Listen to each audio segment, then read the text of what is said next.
All right, thank you.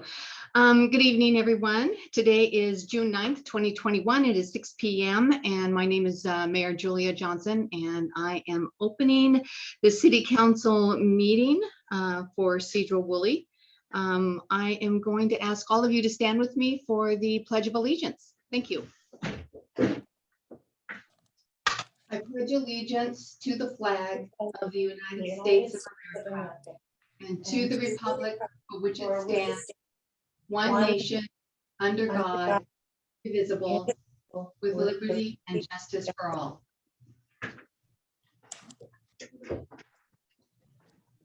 All right, thank you, everyone. So before I go into roll call, I would actually like to welcome Senator Keith Wagner, who's going to be doing a presentation for us tonight. Senator Steve Hobbs, who is also here with his unit, National Guard unit. Let's see, I have Joint Task Force Commander Colonel Kevin Mahahan. I hope I'm saying your name correctly. I see we also have Lieutenant Colonel Greg Martin. And Sergeant Master Bailey, I see you came with quite a troop. So the National Guard with you, hello and welcome. And I see Major Bobby Kelly, thank you for joining us. Am I missing anybody? If I have, I sincerely apologize. We are very grateful that you have joined us here tonight, and we look forward to hearing any words that you may wish to share. Also, Becky, I don't see your name, but I'm guessing that you're with Sergeant. There you are. Hello. Hi, Becky. All right, very good. Okay, so let's begin with the roll call, and I will just go in order of our wards, beginning with Councilmember Brendan McGoffin. Present.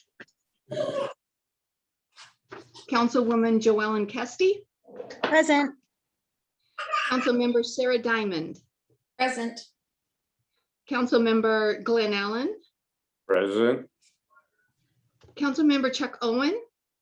Present. Councilmember Carl DeYoung. Present. And at-large Councilmember Kevin Loy. Here. All right, very good. Okay, so before we begin the approval of the agenda, something that was added that you need to be aware of when you're approving the agenda is the executive session. We will be hosting an executive session towards the end of the meeting. So with that, do I have an approval of the agenda?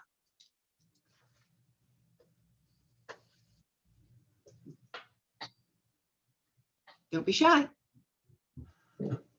I make a motion, we approve the agenda. Second. All right, who seconded it? I'll second it, Madam Mayor. All right, so I have a motion to approve the agenda with the executive session by Councilman Loy and seconded by Councilman Allen. Any discussion? All in favor signify by saying aye. Aye. Aye. Opposed, same sign. Okay, motion carries. Moving on to the consent agenda, items 1 through 3. Do I have a motion? Madam Mayor, motion to approve the consent agenda. Thank you. Do I have a second? I second. Joellen. Thank you. So we have a motion by Councilman McGoffin, seconded by Councilwoman Kesty to approve the consent agenda. Any discussion? All in favor signify by saying aye. Aye. Aye. Opposed, same sign. Okay, motion carries. So Senator Keith Wagner, hello, good evening. Thank you for joining us tonight. We are going to turn this over to you for a few minutes. Looking forward to hearing what you have to share regarding the legislative update. Well, how about I start with a suggestion, Mayor Johnson, and you may allow it or not, but I see we have a lot of soldiers waiting for their event. Unless you want to wait till the end, I would be happy to defer that. Absolutely, we can do that. I can do the proclamation now. Is there any opposition to that? Anybody opposed? Okay, hearing none, we can do that. And This is very exciting, and this is actually very honoring. I personally want to thank each and every one of you for your service to our community, to our city. These past, oh my gosh, what, 15 months? I know you've been here quite a while, and you have made a significant difference, as is mentioned in this proclamation. It's a proclamation declaring the week of June 14th, 2021 as Washington National Guard Sedro-Woolley Unit Week in the city of Sedro-Woolley, Washington, in recognition of the unit's COVID-19 pandemic response. Whereas the city of Sedro-Woolley, whereas the Sedro-Woolley mission of the Washington State National Guard has been unparalleled and beyond Herculean, and whereas the Washington National Guard Sedro-Woolley mission has experienced varied duty assignments in Skagit County during the pandemic, the unit distributed food in drive-through format at 13 sites, delivered food to home-bound residents, life care centers, child care centers, delivered meals on wheels and to children that suffered from food insecurity, and whereas the Washington National Guard Sedro-Woolley mission handed out over 1 million boxes of food to families in Skagit County. The distributed food included produce, staple items, eggs, bread, and protein, all to strengthen and nourish those who receive these much needed items.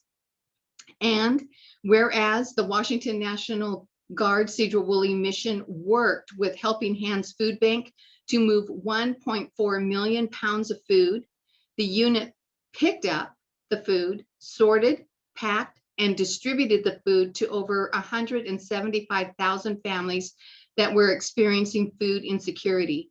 This effort equaled over 1.7 million meals to these families. And whereas the Washington National Guard Sedro-Woolley mission has served Skagit County during a national pandemic, thereby allowing Helping Hands to reopen dormant food banks and to say yes to delivering to essential workers in both life care and child care centers, to deliver food to homebound seniors and those individuals who have tested COVID positive.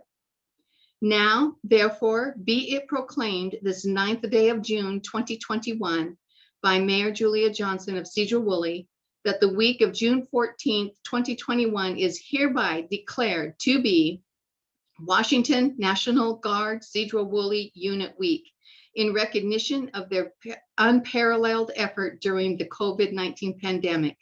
And further, on behalf of the city of Sedro-Woolley, I offer, on behalf of the council, the city, and all members of our community, our heartfelt thanks to the men and women of the unit for their service to our state, city, and country. Dated this 9th day of June, 2021, Mayor Julia Johnson. So I cannot extend enough our thanks to you. And I want to open this up. I don't know if as I understand it, Joint Task Force Commander Colonel Kevin McMahon may want to say a few words. Is that correct? And Senator Hobbs, I don't know if you wish to say a few words, but I'm going to open it up for all of you to share. Great. Thank you, Mayor. Can you hear me okay? We can. Thank you. Great. Well, Mayor Johnson, thank you so much. As noted, Colonel Kevin McMahon, I am the Joint Task Force Steelhead Commander, which represents over 2,100 service members from the Washington National Guard that have responded at some point in time over the past 15 months. Thank you so much for recognizing the hard work of our service members. One of the things that we're very proud of as being a National Guard airman or soldier is that we live, work, and raise our families in our communities. And so this has been a tremendous opportunity for us to give back to the communities that we live within. And this is just another outstanding recognition to the hard work that those service members that are on the screen there have provided. And so my hat's off to them, but also my hat's off to you and your community for really welcoming our service members, helping them out from time to time. I'm sure there's countless stories that we could provide of the engagements that we've had, the assistance that you've provided us. And so just, again, thank you so much for recognizing the hard work that they have done. If I could, I would turn it over to Lieutenant Colonel Greg Martin. He's the commander of all of our food bank missions. And so he is the individual, he and his staff that has supported the staff there at Sedro-Woolley over the past 15 months. So Greg, any additional comments? Thanks, sir. I think you captured it pretty well. I would like to thank the city of Sedro-Woolley for taking such good care of our soldiers out there. It's too easy to be overlooked as just part of the routine and just going out there and doing what we got to do to get the mission done, but to really become a part of the community and be appreciated like you have appreciated our folks and shown them your gratitude. We do appreciate it from our level as well, and it is not unnoticed. So thank you all very much. Thank you. Senator Hobbs, would you like to say a few words? Well, thank you, Mayor. First of all, since I'm in uniform, I'm just Colonel Hobbs today. But I took the task force in the first half, and I just want to thank the men and women that circulated through Sedro-Woolley. At one point, we had 60 people there, and probably if you count up all the soldiers and airmen that rotated through there, it wouldn't surprise me if it was in the hundreds. And Colonel Martin has done a fantastic job when we handed it off to him. So I want to thank him. And I will say this, and I know that the leadership of the National Guard has spoken to these fine men and women at these food banks, and many of them will tell you that this is probably the most rewarding mission that they've ever had. If you look at some of our soldiers, especially our soldiers, because they have a combat patch on their shoulder indicating that they've deployed, they'll tell you that this beats that, simply because, well, one, they're not getting shot at, for one, and for two, they're doing something with their community. Many of these folks live right there in your neighborhood, and it's not just Sedro-Woolley, but across Washington State. There's one instance in a White Center food bank where we had a soldier whose family immigrated this country from Africa. And not only was he serving food to his own community members, he was acting as a translator. So there's tons of those stories across the state of Washington. And I just want to thank your community for welcoming us with open arms. So thank you very much. Well, it's actually us who are very grateful to all that you have done. And I would like to open it up to the Executive Director, Becky Scrindy. Would you like to say something, Becky? I'd certainly welcome that if you are so open.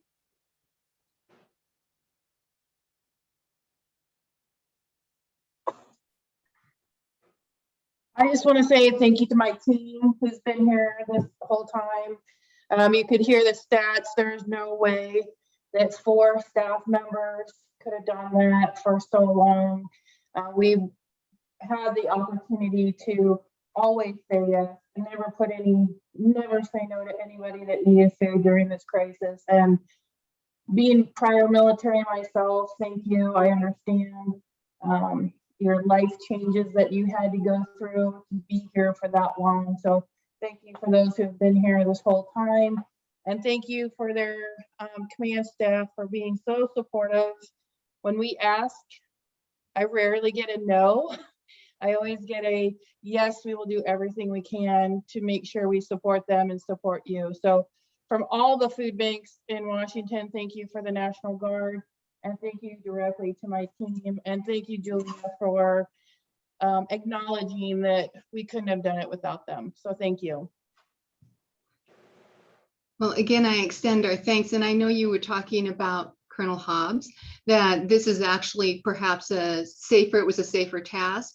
But I guess there would be those who might disagree in that they actually were out there serving people who were COVID positive, and they were serving people that they didn't know if they were COVID positive. So they actually put their own health as well as their loved ones in potential harm.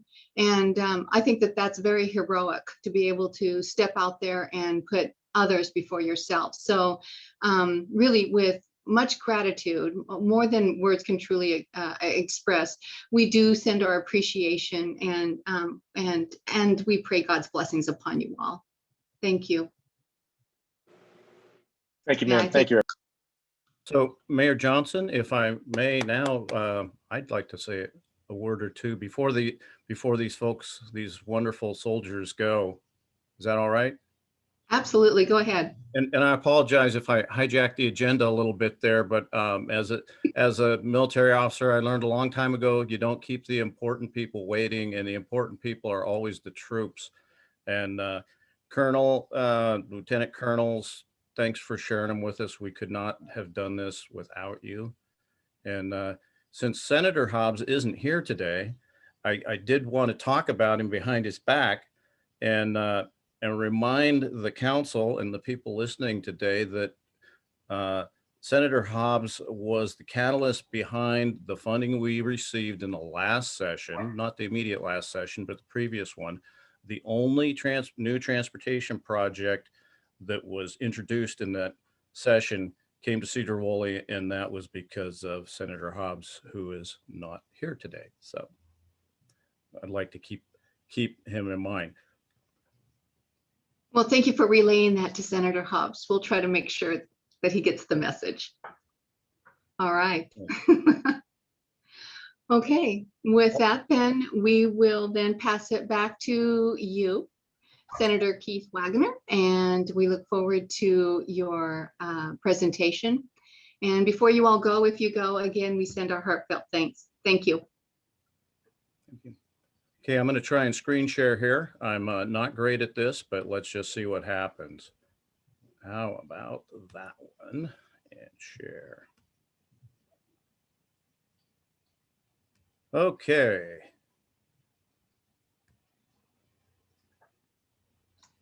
Apparently, I can't seem to go. There we go. Is that visible to everyone? There's a good-looking guy on. Yes, very visible. I see Councilman DeYoung laughing, so it must be visible. All right. So a couple of you have seen this if you're at Rotary. It's not changed at all, but these are the things that I thought would be a condensed version, not to spend a lot of time on the legislative session, which took us 105 days to get through. You don't have 105 days for me to talk, but let's just say a lot happened. So it's my pleasure to be the senator from the 39th district and also a resident of Sedro-Woolley. I wanted to let your council see some of the jobs that I've done in the past and some of the jobs that I'm doing now. So my current committees, Law and Justice is my first year on the Law and Justice Committee. I moved from early learning. A little bit of a rough year for minority members in Law and Justice. I'll talk a little bit more about that later. I'm the ranking member on the Behavioral Health Subcommittee. I work with Chair Dingra. That's where some of the most satisfying work I've done in Olympia has been done in that committee, which is very bipartisan. We've put huge investments in behavioral health, substance abuse, and mental health care across the state, but also here locally. We brought back about $7 million-ish for the facility that's being built right now on Highway 20, just east of town, which is will be the start of the Skagit Behavioral Health Center. It's the first of, I believe, envisioned 3 wings. So it's a neat project, and I was just proud to be able to bring that back to our city and our district.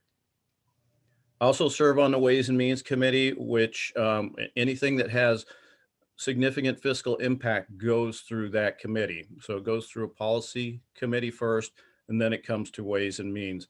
And that's a valuable place to be, because sometimes when legislation gets stalled, you can work with members who are writing the budget to put budget provisos in that actually do what you intended to do with the bill that didn't get through. And I'll show an example of that where I had some success in the past session. I'm also the Republican whip. We had a leadership change in our party. So I'm in the top 4 in leadership in the Senate. As a result of that, I was on the floor and in Olympia every day of session. So, everybody knows it was a virtual session. I'll talk a little bit more about that, but we got 7 seats and 4 go to leadership, and then we rotate the other 3 day by day. Many of you know that we have water woes in Skagit County. I sit as the co-chair of the Skagit Water Task Force, continuing to talk about ways that we can improve the water situation in the county. I will admit that we have not made great progress, but if you're not talking, you get no progress. So I'm glad that we're still talking. I sit on what's called J. Lark, and that's the Audit Review Committee, where we decide whether bills that have been passed are actually achieving the goals. And it's a neat committee because it's 50-50, and it's kind of a data-driven thing where you pass a bill, whatever you want, more houses painted orange, and then you go back 5 years later and find out if there were more houses painted orange, or if the legislation or a program needs to be changed, or maybe the goal was wrong. Maybe orange houses aren't great anyway. But that's what JLARC does. I happen to sit on the Veterans and Military Affairs. So if any of our military folks are still listening, I'm proud to be a representative on that body. And I see one that my staff missed, which is the Ocean Acidification Work Group, which came to me because I'm pretty sure I'm the only oceanography major in Olympia right now. So 2021, a historic session. Everybody's aware of what COVID did to the country and to the state and to local government. But this is what it looked like in Olympia. There were almost 1,500 bills introduced. 341 of those ultimately went to the governor. And all committee action and most floor action was conducted in a virtual environment. So we learned a lot about doing things just like we're doing it now, Zoom. I think there's a lot of value in it because it allowed people who are far away an easy access to their government, but it is not my preferred method. I think going forward, I think we're going to preserve some of the good things. And the Senate has had for many years remote testimony, but you had to go someplace special to do it. You know, you had to go to Skagit Valley College, they had a room. Now we know you don't have to do it that way. You can do it from your living room or your kitchen, and you can contact the committee and you can testify. Well, that's pretty liberating as a constituent to know that you have the ease to do that. But I will say it's a double-edged sword because personal interactions are very important too. And as you well know, council members and mayor, the effect of eyeballs in large groups maybe changes how you behave. So I would say it's easy to vote legislation that your constituents might not want when you're not staring them in the face. And we didn't have to stare people in the face in the Zoom environment. So it kind of diluted, I think, the impact. For example, we had hairdressers come down a session before last by the thousands saying, no, we don't like what you're doing. That had an effect. In a Zoom environment, we see one person at a time. So I kind of liken it, you know, if the union decided to strike, but they struck one person at a time, you wouldn't get the same impact that you desire. And that's how I felt. I felt like we missed that personal interaction with our constituents, good or bad, angry or happy. It's important to our government. So I don't want to go through another virtual session. So here's another thing that was historic. We had a huge operating budget this year. And I'm not going to pretend that a lot of good isn't in that budget, because there is a lot of good in that budget. But it could have been done a lot better.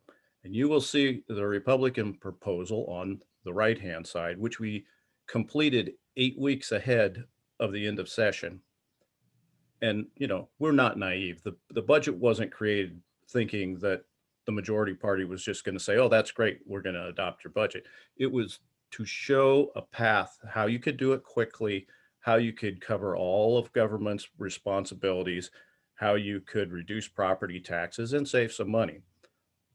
Ultimately, what we got was 1,100-page document, 24 hours to review it, No Republican saw the budget prior to its submission the day before we had to vote on it. So I can tell you, I did not read the entire budget. I also did not vote for the operating budget for some of those reasons. It spends a record $59.2 billion at a time when we were flush with money. We had federal dollars. The state revenues were at record highs in spite of the pandemic. So we had plenty of money. It should have been very easy to cover all of government's responsibilities and not raise taxes or spend the budget stabilization account. So they spent the budget stabilization account. They increased, there's just a smattering of the taxes. I think there's approximately 13 tax increases and or new taxes. The capital gains tax, which has made the papers, is probably going to be challenged in the courts.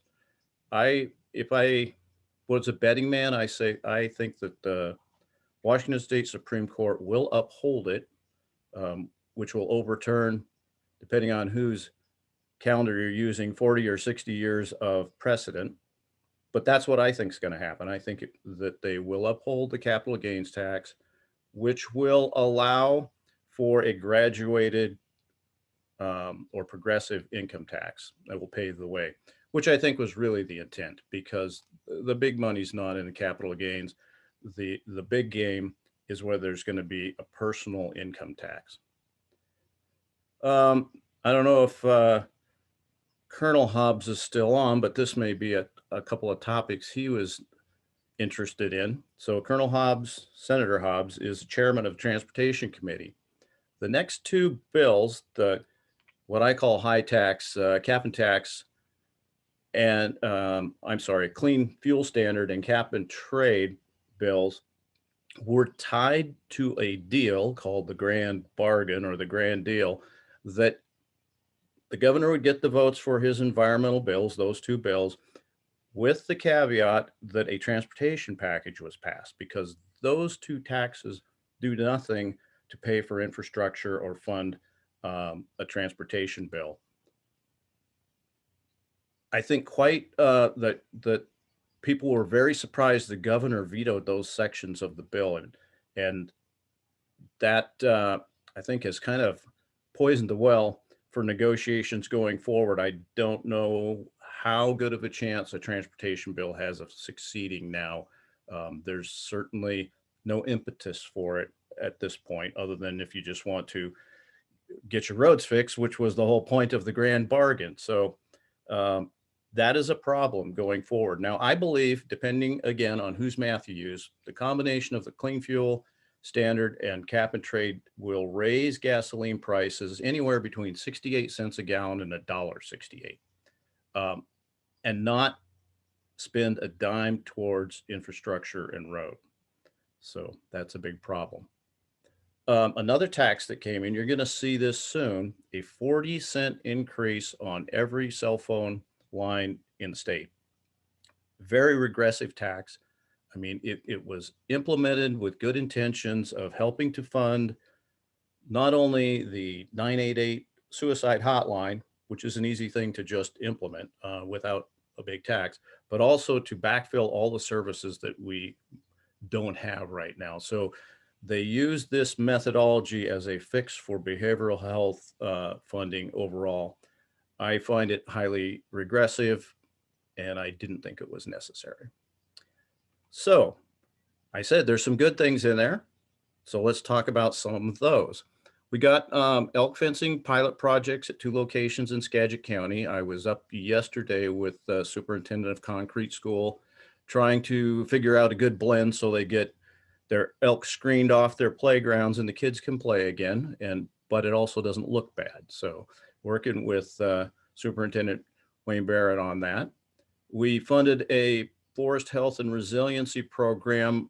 This is one of those budget proviso things. It's kind of like adopt a highway for DNR land, where adjacent landowners can do some work on that land, reduce fire risks, but they also get a semi-exclusive use at it. So let's say they want to grow mushrooms or harvest bracken ferns. So that's a an approach that we're going to test through DNR and see how it works. I funded mobile integrated health services in Arlington, and I funded the safe stations, which was originally a bill I proposed that gives grants to fire stations who take on a substance abuse role and help people find local resources so they're not flooding the emergency rooms. They could go to a fire station if they had such a program. And you may want to think about that. It's been used in Tacoma and other places. We didn't get the bill passed, so we funded it through the operating budget as a budget proviso. So those are some of the things that I'm quite pleased about in the operating budget. Now, the capital budget is where the district as a whole did very well. 34 million earmarked projects in the 39th. You're going to look at that and say, where's Sedro-Woolley? You didn't do that good this year, and you get to blame me. But we've done well over the past 4 sessions, and sometimes you have to spread the peanut butter and look at the people who are really hurting. I'm proud that we got 1.3 million for Index for their water line replacement. It was a critical infrastructure need that a little tiny place like Index, who never gets noticed by anybody, really needed. So I felt good about that. I was able to fund the Skagit County more, which I think was kind of working out of somebody's garage or something. It was not the best situation. And even though it's outside of my district, I thought it was important enough. You know, Skagit County is Skagit County. So that was money. These are dollars that legislators get to influence.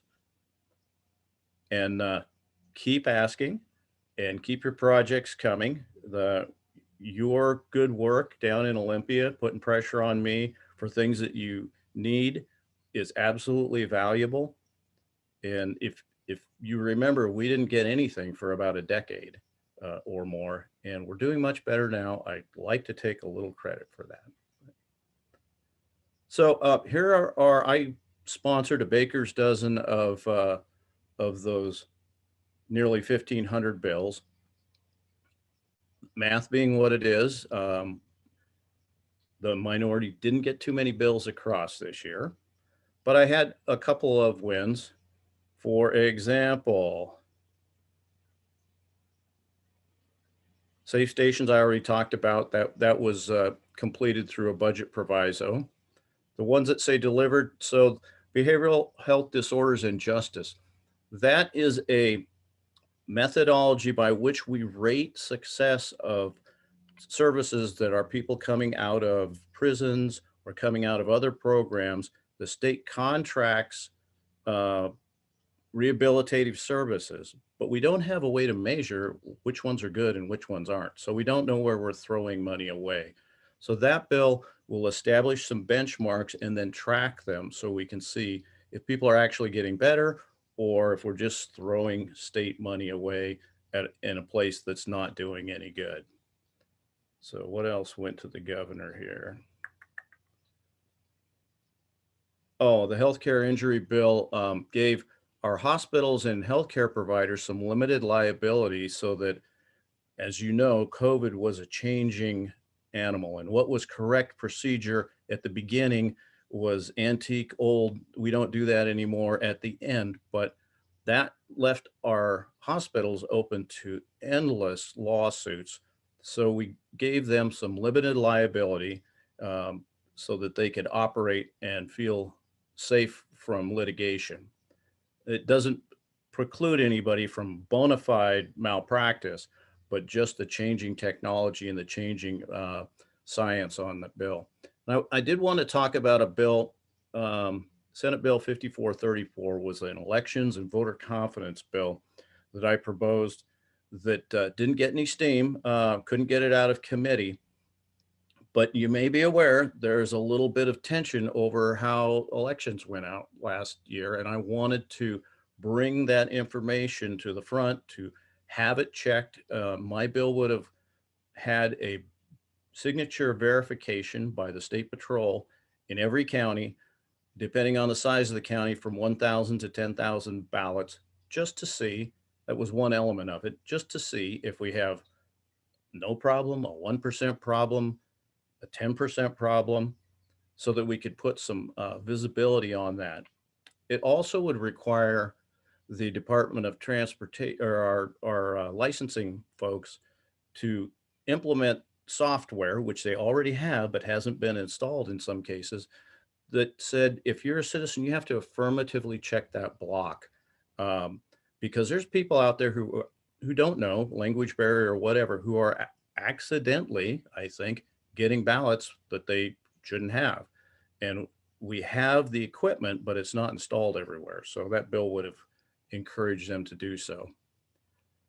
Okay, this was police reform was kind of a sore point night with me in the session, and I told you I am now on the Law and Justice Committee. I think you know how we feel about our police department, and that is a feeling that is quite homogenous across the 39th. Seattle and Tacoma have a different perspective, and they legislated to their constituency, which is right for them to do, but they need to know that constituents like us don't have the same view, and you shouldn't do a one-size-fits-all solution across the state.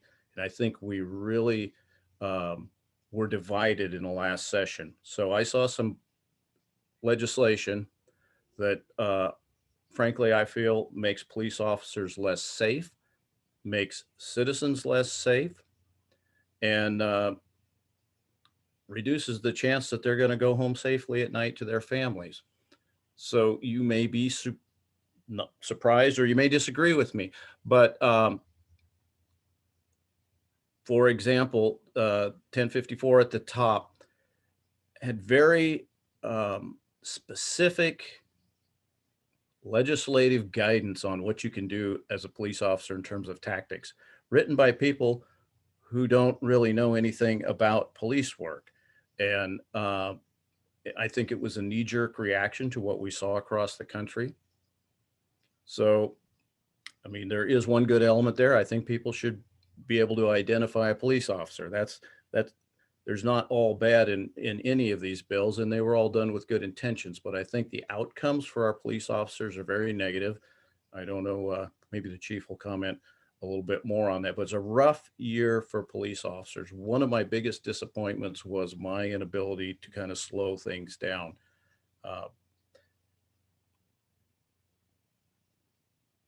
Here's an interesting one. House Bill 1223 requires that any interrogation be recorded. So where does that go? If an officer stops a kid on the street and says, what are you doing? He can't do that without a body cam. Now, Sedro-Woolley is unique. We have body cams, but any interrogation across the state will now require recording, or it doesn't count as an interrogation. You can't do it.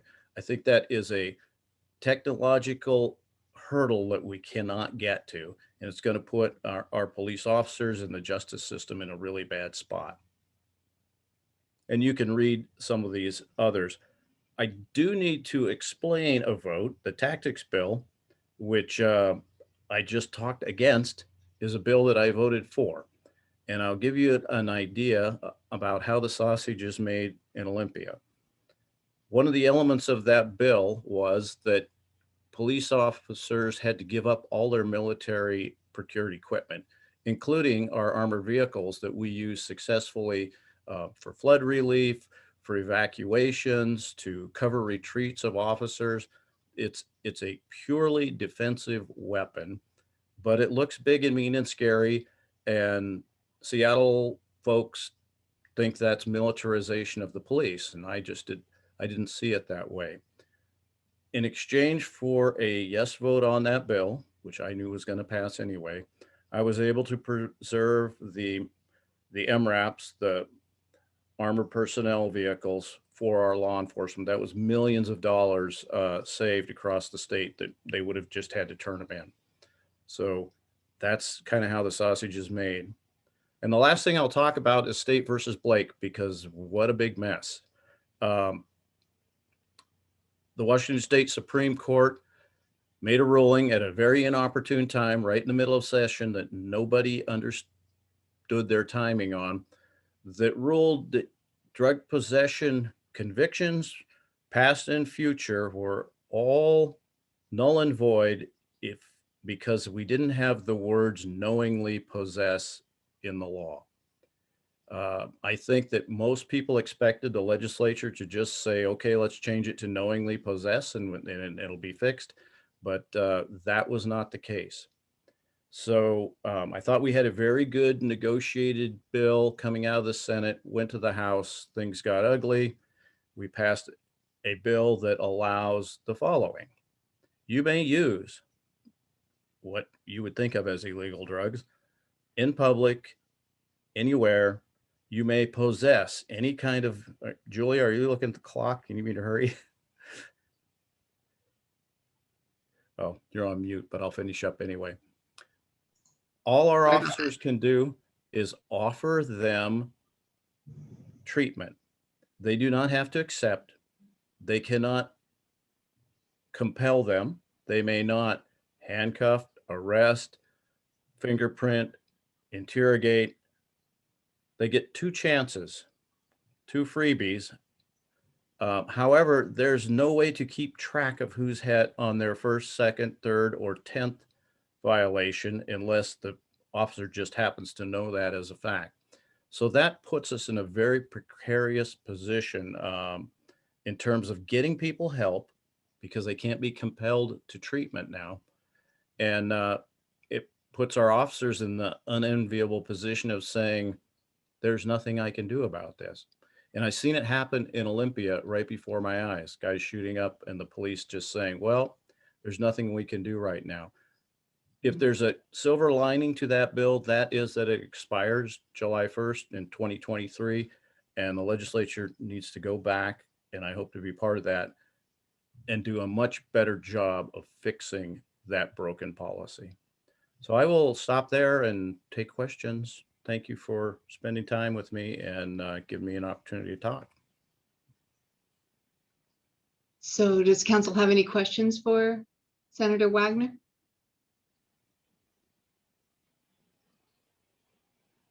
I've got a quick one, if I Go may. ahead. Just a short answer. What is this new tax about long-term care and how's that work? Oh, Just wow. Just a quick one. I know it's complicated. Yeah, it's a great question. And I'm glad you asked, Councilman Loy, thank you. So I just sent out a newsletter to people who subscribe. Glad you gave me that lead in. I cannot send my newsletter to you unless you ask for it. So if you want to get my newsletters, and that topic was specifically addressed in the last one, go to my official website and sign up for the newsletter. So what Councilman Loy is talking about is a long-term health care plan that was enacted by the legislature that will take 58 cents per $100 of every paycheck in the state from now to eternity. Well, it hasn't kicked in yet, so I shouldn't say from now. Beginning in next year. And what it does is provide you about $36,000 at the end of your life if you need it. Well, most of you know that doesn't pencil out. $36,000 is like nothing.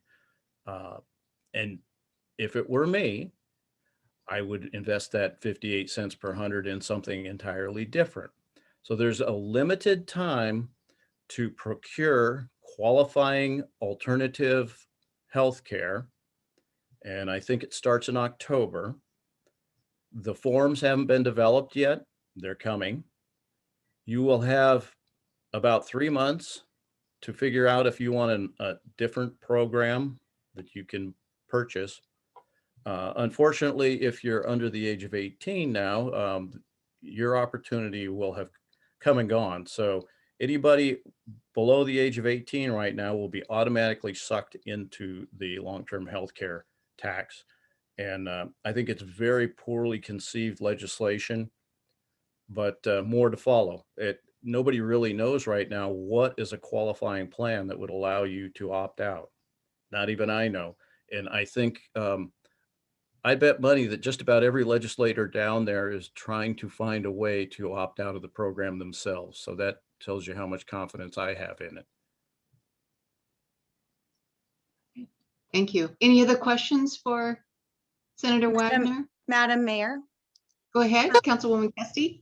I just wanted to thank Senator Wagner for all of his hard work and what he's doing, and for keeping common sense going down there, so that I thank him for that. Well, thank you, Joel. I appreciate that. Thank you. Hey, Senator Keith, this is Glenn, your neighbor. Who in the heck thinks up all these stupid legislative ideas? I mean, is there a think tank of no thinkers? Oh, you can make it quick. Okay. Well, so I would say that there's lots of well-intentioned people down there who have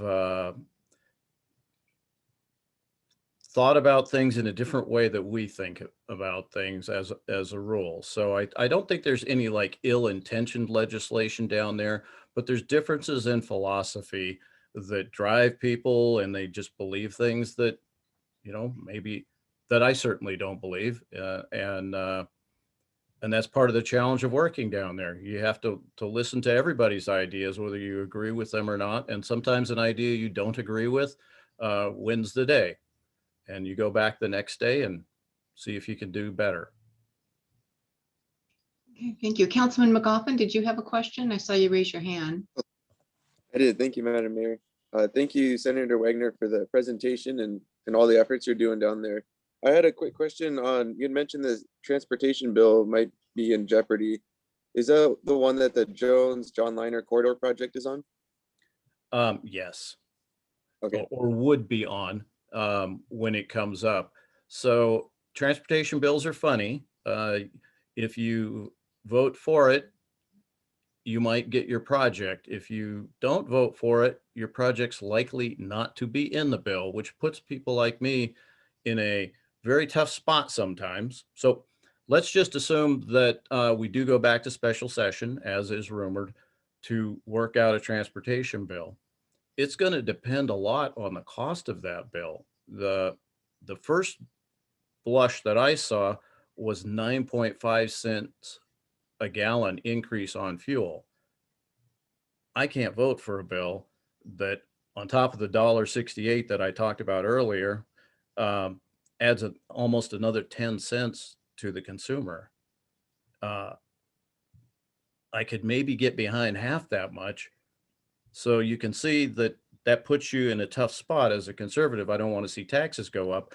As a representative of the 39th, I want to see your projects get fixed. And I have to find the right balance. What is too much for people to bear versus how badly do we need the projects? And I see Mark Freiberger looking at me through the camera, and I feel Mark's pain all the time, because we have projects. There's projects across the state that are deserving projects that need to be done.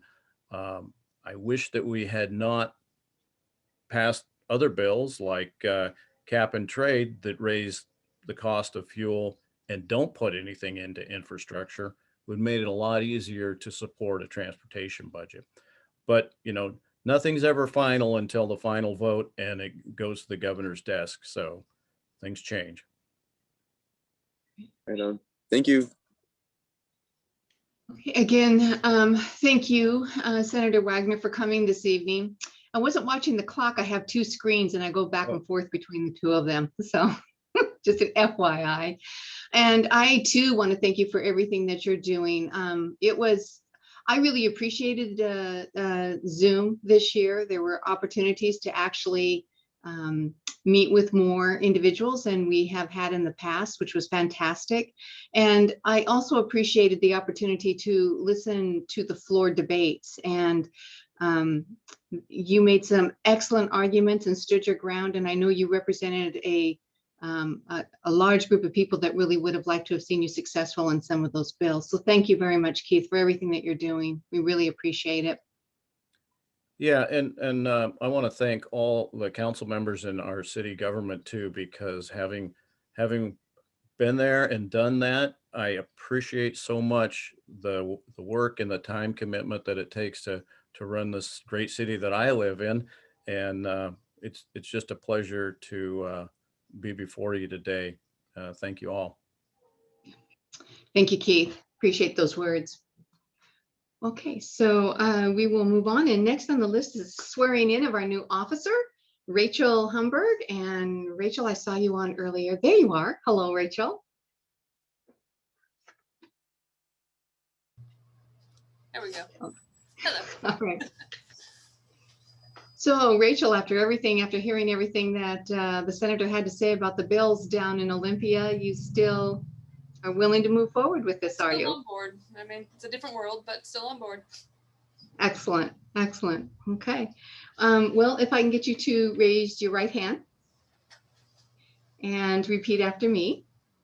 I, Rachel Humberg, I, Rachel Humberg, do solemnly swear that I am a citizen of the United States do solemnly swear that I am a citizen of the United States and of the state of Washington, and of the state of Washington, and that I support the Constitution and the laws of the United States and I support the Constitution and the laws of the United States and the Constitution and the laws of the state of Washington, and the Constitution and the laws of the state of Washington, and will do to the best of my judgment, skill, and ability, and will do to the best of my judgment, skill, and ability, truly, faithfully, and impartially perform truly, faithfully, and impartially perform the duties of police officer in and for the city of Sedro-Woolley, the duties of police officer in and for the city of Sedro-Woolley, Skagit County, Washington, Skagit County, Washington, as such duties are prescribed by law.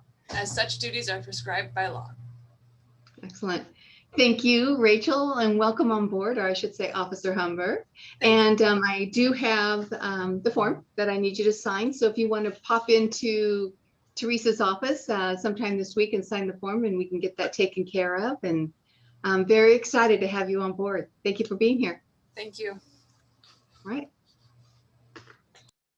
All right, so we will move on to staff reports, and I will begin with Fire Chief Brent Wagner. Good evening, Mayor and Council. Just a few things this evening to present.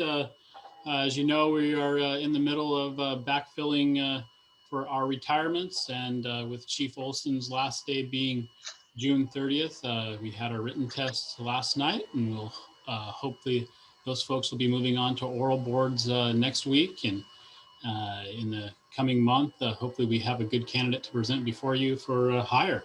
And our first hire that happened last month, Jerry Gardner, his official first day will be next Wednesday, June 16th, and he'll get a couple weeks with Chief Olson.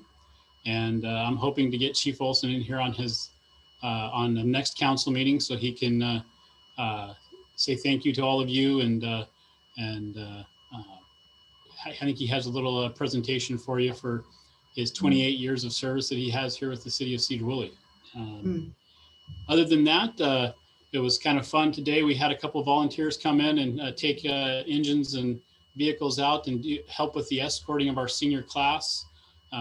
One of the things they've done for years and years is in the last week of school, they go out and in their caps and gowns and go out and see the young kids at the elementary schools where they started before they came up to the middle school and the high school, and the different fire departments in the school district from Clear Lake, Big Lake, Lyman, Pumpkin Center, and Sedro-Woolley assisted with fire engines, taking them back to the elementary schools and letting them walk the hallways. And I don't know if they got to do the high fives and stuff like they used to, but that was a nice change post-COVID or in mid-COVID, I guess.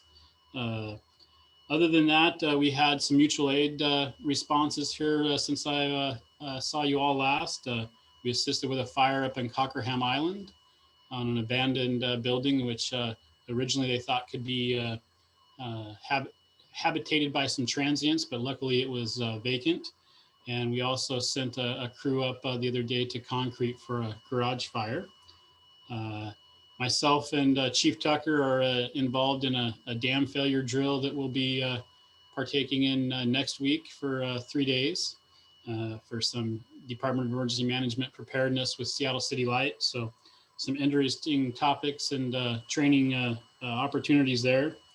COVID numbers continue to decrease, which is good. We're hoping to be under 100 cases per 100,000 for the first time in a lot of months. So that's what they're saying we will be at by week's end. And vaccinations are readily available at all of our local pharmacies. And the big one is the Johnson & Johnson vaccine, which a lot of folks are referring to as the one and done. From what I understand, there's 10,000 vaccinations available right now that if we don't get them out and used, they will be wasted and expired by June 28th. So if you know somebody that would like to partake in that, the website on DOH has got a nice vaccine locator where you can even go in and pick which method you would like, whether it's Johnson & Johnson, Moderna, or Pfizer, and a lot of opportunities here locally, as well as some great resources that County Public Health is doing with some mobile clinics and pop-ups and at the high schools and some of our local small businesses. And there's even a brewery coming up, I think they're doing in the next week or two. So some great collaboration and resources that are available to all of us.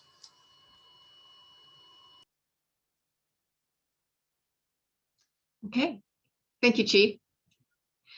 Moving on to Police Chief Lynn Tucker.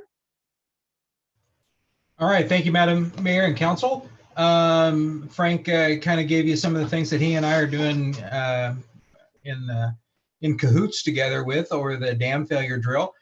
And thank you for getting Rachel sworn in. She's in her first phase of training with Officer Katie Wilson, and they've been teamed up, kind of learning the ropes and learning the city and finding out where things are. So that's going well. On that hiring front, we just made a conditional job offer to an Isaiah Van Dam, and he's a firefighter from Marysville, and looked like a really strong candidate. Looking forward to seeing how all of his final testing stuff goes, and hopefully here hopefully by the early next year, we'll be having him on board after a successful police academy. We are looking at some 4th of July events that are starting to grow. I don't know how to better way to put it. They're just starting to appear.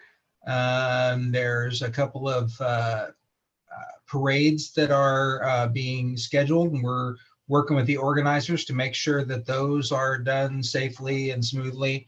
And then figuring out how we're actually going to do that without doing a parade based on Logger Rodeo logistics. So we're meeting with all of the players and Nathan and Dottie from Logger Rodeo next week to talk a little bit about the whole Logger Rodeo show.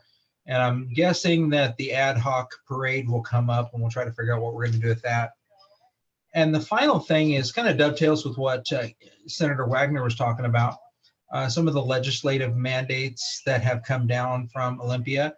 He was right on the money when he said a lot of that stuff was I think done in good faith, but it was also done in kind of a knee-jerk reaction to some of the horrible things we've seen across the country. I'm going to try to have a written kind of synopsis of the 12 or 13 bills that really affect us and how they're affecting us, our training schedule, and our policy and procedure manual and so forth. That might be the easiest way to get that information to you all. And kind of this is what it looks like the bill was intending, and here's some of the unintended consequences that we're experiencing. And if you want a little taste of that right now, I did a post to the Sedro-Woolley Facebook page earlier today talking about it was a perfectly legislative complying response to a person in crisis who had some mental health issues and possibly some substance abuse issues, tied up the whole Sedro-Woolley Police Department and part of the Sheriff's Office for about 2 hours last night. It turned out exactly the way I think the legislator wanted it to turn out. Nobody got hurt. We didn't lay hands on anybody, but I kind of laid out the scenario and some questions that we have over some of these legislative mandates. There are some problematic areas in them that I don't think were well thought out. And we just may be out of luck for a while until some of that gets straightened out. As many of you know, we don't have much of a mental health system for a kind of acute, immediate crisis. We've got some good long-term mental health systems out there, but not much for that, off the cuff problems that we deal with on a regular basis. So I'll put something in writing for you to take a look at, and you'll be able to take a look at it prior to council and be able to ask any questions or shoot me any questions you have yourself. Take a look at that Facebook post. If you have any questions directly, you can email me directly. I can answer them or give me a call, and I'm happy to answer. The incident sounds ugly in the write-up in Facebook, and it was ugly, but it was resolved peacefully as far as we can go. So I can explain more to that if you have any questions. And with that, Mayor, that's all I got. Madam Mayor, I have a question for Chief. Go ahead, Councilman DeYoung. Thank you. Yes, sir. Thank you, Chief. An amazing post on Facebook. Thank you. It's sad to see a neighbor in crisis, but the professionalism that was put forth by law enforcement was impeccable. And as you mentioned, no one was hurt. So I'm glad that officer safety was happened and that no one was hurt. And also, we do need to take a look, as Senator Wagner put out, about House Bill 1310, about some of these one-size-fits-all cookie-cutter bills. And I am concerned how it displaced Initiative 940 and how it changes the training for our officers.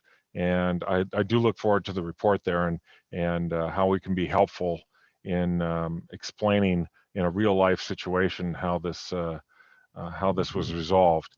I do have a question about the 72-hour hold for someone that's in crisis. If you could educate a little bit about that, and how that works and how that's maybe changed this year. I've had constituents ask about that. Why wasn't this person, obviously in crisis, get the medical care that seemed needed by observers? Thank you. I can do a quick answer on that one. That one is the major change that has affected us. What you're more talking about is the ITA, the Involuntary Treatment Act, which allows somebody to be taken in against their will if they're a danger to themselves, danger to other, or greatly disabled, or a threat to property. What has changed is the laying on of hands with somebody. Unless they are an immediate threat of serious physical injury, we can't lay hands on them. A month ago, we could have negotiated with this guy. When it turned out that he wasn't going to cooperate, we had enough to take him in for an involuntary treatment hold. We could have just went up, done a quick use of force, subdued him, got him strapped down to a gurney, got him out to the hospital, got him his help. We spent 2 hours negotiating with him. I'm not complaining about the time spent. It's more the outcomes that did not happen. He was left to his own devices in the home. And this is from the advice from the sheriff's office and from the MCOT or impact team. They do not take it. We are not allowed to be taking anybody into custody on a mental health hold against their will, which we are leaving somebody to make their own decisions about their care when they're not in their right state of mind, which is the main concern. So that's kind of the big deal, is that changed in the last month. And these laws don't take effect until July 25th for the most part, but we're already adopting them and moving into that area just because all of our partners are doing it as well, the sheriff's office, the other police agencies, the mental health system and all that. So this has far-reaching effects. The hospital, they're going to have some issues with us assisting them in taking people in and all that. So there's a lot to this that isn't as apparent as the bill would indicate. Thank you. Okay, moving on to Director of Building Permits, John Coleman. Good evening, Council. Good evening, Mayor. Not a lot to discuss today. We have two action items on the council agenda. One of them council already approved and the consent agenda, and I thank you for that. And we'll be talking more about the other issue, the other annexation, a little later tonight. And so I'll leave it at that. Thanks. All right, thank you, John. Director of Public Works, Mark Freiberger. Thank you, Mayor. Good evening, Council. Number of things happening I wanted to bring you up to date on around the city with Public Works. First, I'm sure all of you have heard the pounding going on for the BNSF undercrossing bridge. They've been working on that about 3 weeks now, and they should finish mid next week. The pile driving is going fine. They're driving about 100 to 175 foot of pile for each one. There's a total of 16. And they had to order some additional pile, which was delivered today, I understand, and they should finish up, as I mentioned, next week. That's the project that Senator Wagner was speaking about that was funded at the 2020 legislative session with Senator Hobbs' efforts and Senator Wagner's, of course. That is the critical link for making the Jones-John Liner project work. And we'll be talking in the executive session about some other factors later this evening.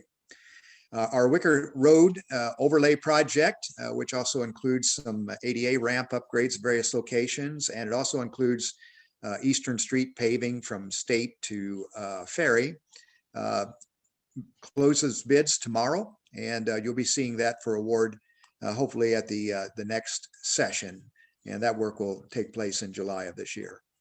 As you've probably noticed around town, our annual crack sealing work is in progress. They finished about 40,000 feet of crack sealing, and they have another 13,000 or so to go. So there'll be one more day. I don't have the schedule on that yet, but that'll be more limited in scope, and then that'll be finished for the year on budget. Nathan's crew has also been supporting the fire department with fire station. I believe it's being called 1.75 up at Fire Station 2 location to build a couple of the storage buildings. Our crew did the retaining wall and is doing the site work and the fill and all of that stuff. And we're reviewing the final bid specs for the buildings themselves. They'll be out to bid hopefully next week. And that should happen yet this year to construct those buildings. Down at the wastewater treatment plant, our electrical project is complete and successfully so. It came in under budget, and it is accomplishing its goals of making our equipment safe so that the crew can operate our breakers for normal shutdowns. And we also now have the capacity of shedding loads and using our emergency generation system more effectively there. We will have our SCADA contractor doing some additional programming and equipment installation work to make our new variable frequency drives for the oxidation ditch effective in our system. As you know, we've been working on the design work for the wastewater treatment plant laboratory ops replacement building in conjunction with the Public Works operations building. And the design on those is nearing completion. I should, when I get back next week, be seeing the final plans for that, and we're putting together the bid specs for that. Doug is working with the Office of the State Treasurer on a local bond issuance for that. And we actually will have to go to bid and award that before the bonds can be sold for that. So it's kind of a different way of doing that, but that's what we're proposing to do. Prices appear to be stabilizing somewhat. As you all know, that we've had significant cost increases on lumber prices in particular, but it also is filtered into other building products as well. And we've been concerned. We received preliminary engineers' estimates that were quite high. I will be bringing to you, hopefully at the next session, a presentation on how we're going to cover that potential higher cost on the wastewater building in particular. The estimates for the Public Works building actually came in somewhat under budget. So we're looking okay on that.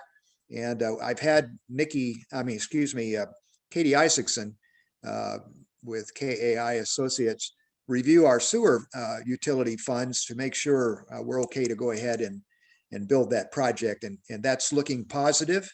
And I'll be talking about that over the next couple of sessions with you as we move forward with that project. We're at final design and ready to go to add in the next month or so for the SR 20 Township intersection project. Actually, we have about 6 to 8 weeks of process of getting the federal funds obligated before we go to add, but we'll be starting that process here coming up shortly. I do expect there's going to be somewhat of a cost increase on the design phase for that project with additional hoops the DOT had us jump through and other issues. And I'll be talking with you about that over the next couple of sessions as well.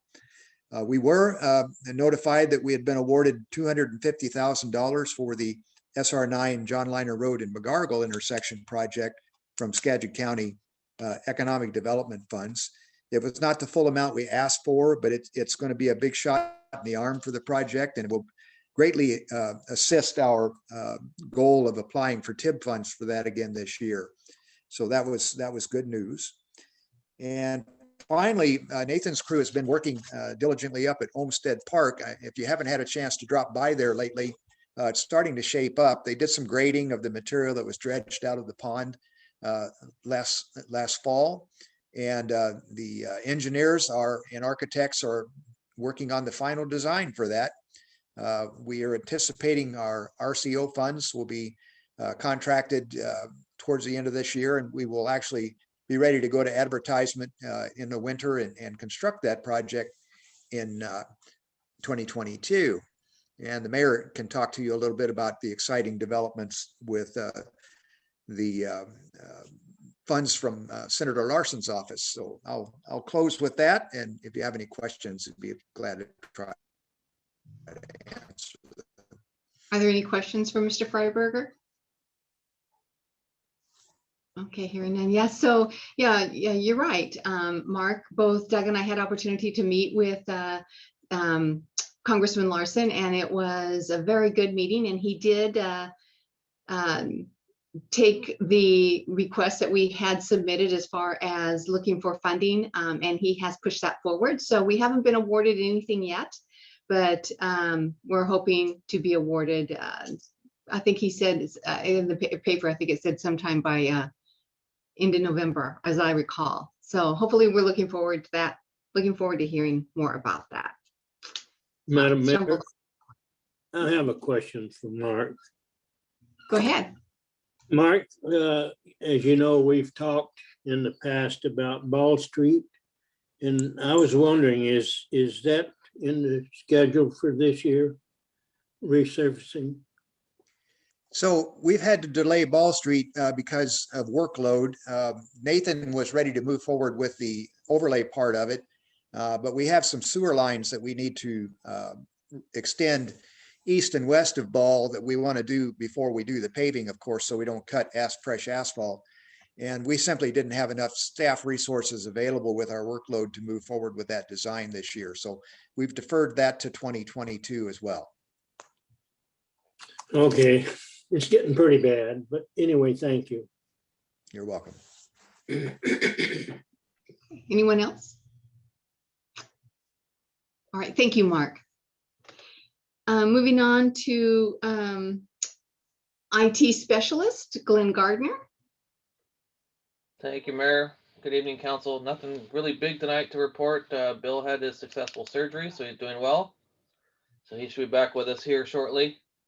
We've been busy setting up some new employee accounts and whatnot on our system, and then we had a pretty significant hardware failure this weekend that's kept Bill and I up quite a few nights. So we're making progress, chugging along. That's all I got for you tonight. All right. Thank you, Glenn. And our new financial director, Debbie Burton. Debbie, welcome. Thank you, Mayor. Good evening, Council. I look forward to meeting with everyone soon. I have enjoying my start here in the city. I want to thank everyone who's been just so genuine and so welcoming to me. I'm looking forward to seeing everyone in person very soon. So if you're ever in City Hall, please come back to the finance director's area and introduce yourself. I really appreciate it. So thank you. Thank you, Debbie. Any questions for Debbie? Okay, moving on to City Attorney Nikki Thompson.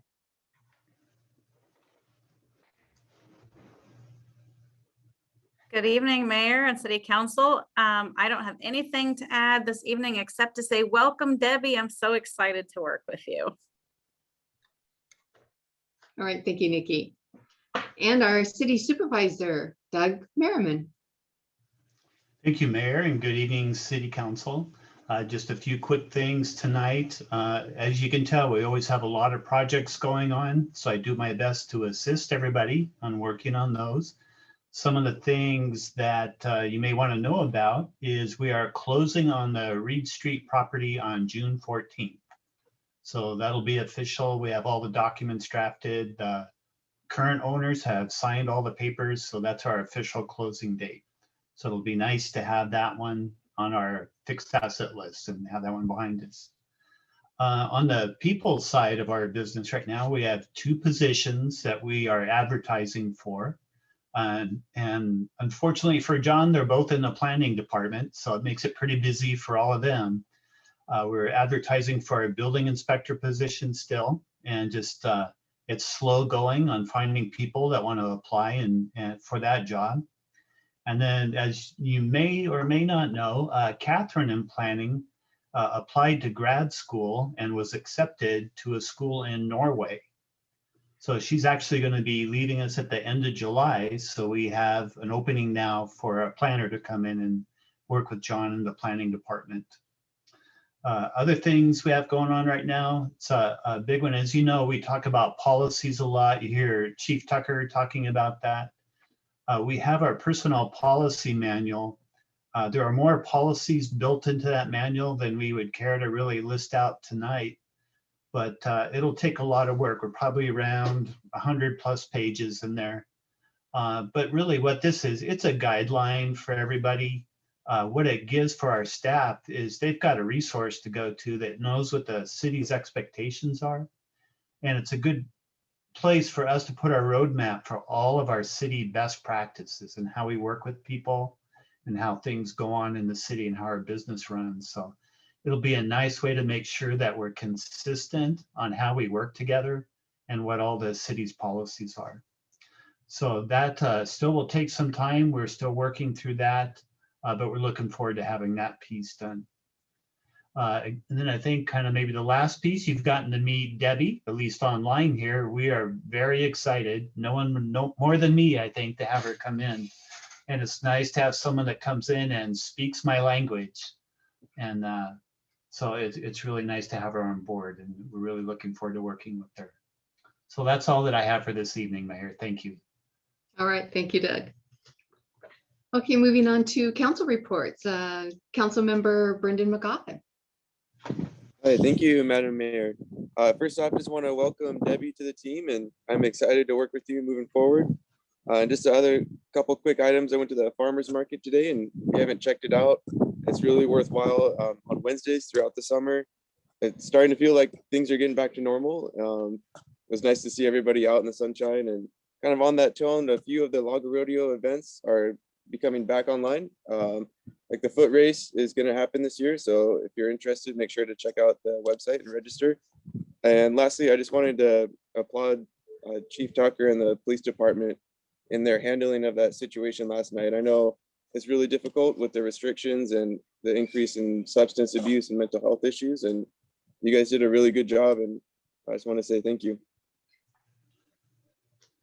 All right, thank you, Brendan. Councilmember Joellen Kesty. Thank you, Madam Mayor. First, I'd like to welcome Debbie. I'm excited to work with you too, and welcome to the team. And second, I would like to use my time to share my thoughts on an email I received from the city regarding the mask mandates and the requirement to show proof of vaccination in order to not have to wear a mask. I think it's wrong to segregate people out or punish them for not wanting to show or share their vaccine status. It's unfortunate that L&I is using their authority to justify requiring people to show proof of vaccination to their employers. This is a complete overreach, and it should be a personal decision that everyone should be able to make privately. If you trust the science of the vaccine, it should not matter if I wear a mask or what my vaccine status is. So those are my thoughts on that. Thank you. Okay, thank you, Ellen. And I know you're not alone on that. Councilmember Sarah Diamond. Good evening. Just to start here, I just want to personally thank the National Guard. I know everybody's kind of dispersed there, but I had the opportunity to meet them and saw firsthand the relief that they provided there.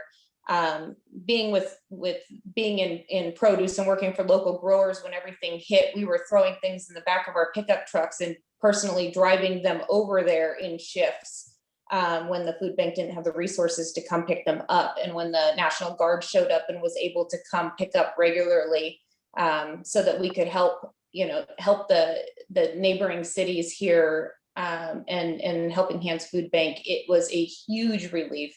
The National Guard members that I was in contact with were nothing but respectful and thankful and happy to be a part of the service that they provided. So I thought that it was absolutely amazing, and I really do appreciate what they've done for the city and for the Helping Hands Food Bank.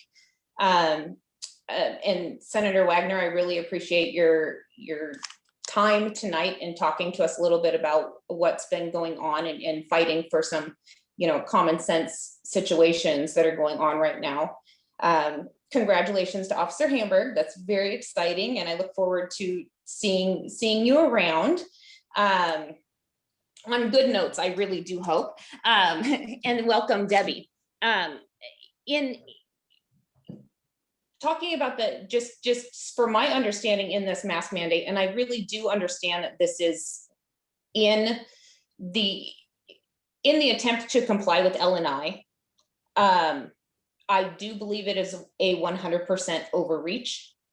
There is complete segregation, and if anybody's seen the Cleveland Clinic studies that came out today documenting the fact that if you've already had COVID and you have those antibodies, getting the vaccine is not necessary, and that becomes your own personal choice. It's also excluding and segregating the people that have had COVID and are choosing not to get the vaccine on top of that, and they've had those personal discussions with their medical providers. And so I really do not believe that there should be a segregation that is created by the city in that sense.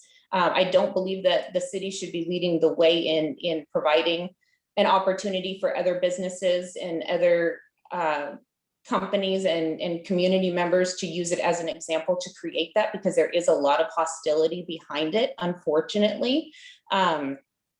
Not everybody's on the same page there. And so, I will happily throw myself under the bus in this whole situation and tell you that I do personally, I have not been vaccinated. And at this point, I'm not saying that I wouldn't choose to maybe in the future, but I'm not choosing to do it now. I have had the antibody test, and at some point during this 18 months, I apparently have contracted COVID. I do have the antibodies, and I do have the medical lab reports to prove it, and my doctor's notes to provide that information. And so I've spoken to multiple doctors about this current situation, and behind closed doors, there really is no other explanation for that. And I personally believe that it does become a sense of medical segregation, and I don't agree with or support any segregation in any way, shape, or form. That's my personal experience. That's where I'm at right now. I've talked to several attorneys as well. and judges in regards to these situations. And at the state level, everybody, there's a lot of people that are gonna go along with it, but at the federal level, that becomes questionable because it is not federally mandated. So if somebody wanted to continue to try to pursue it and overturn it and really work through that system, they would have that right. I'm sure this is probably a discussion that has been had with Nikki and other attorneys and stuff as a city standpoint, but I really do believe that it's an overreach, and that's just where I stand on that, and talking with medical providers, attorneys on my own behalf and the situation that it currently creates, along with the new studies that have come out that are science-based and from reputable clinics and medical facilities. So that's where I stand on that. And I would so far as go to asking the city to reconsider where they're at with that, and do what a few private businesses or some other county entities have chosen to do. And that's, if you're all in close quarters, everybody masks up or nobody masks up, and it becomes your personal responsibility. And if you're trying to protect yourself from LNI, then everybody would have to mask up, because then you're eliminating the opportunity for segregation. Okay. Are you finished? Yes. All right. All right. Thank you, Sarah. Moving on to Council Member Glenn Allen.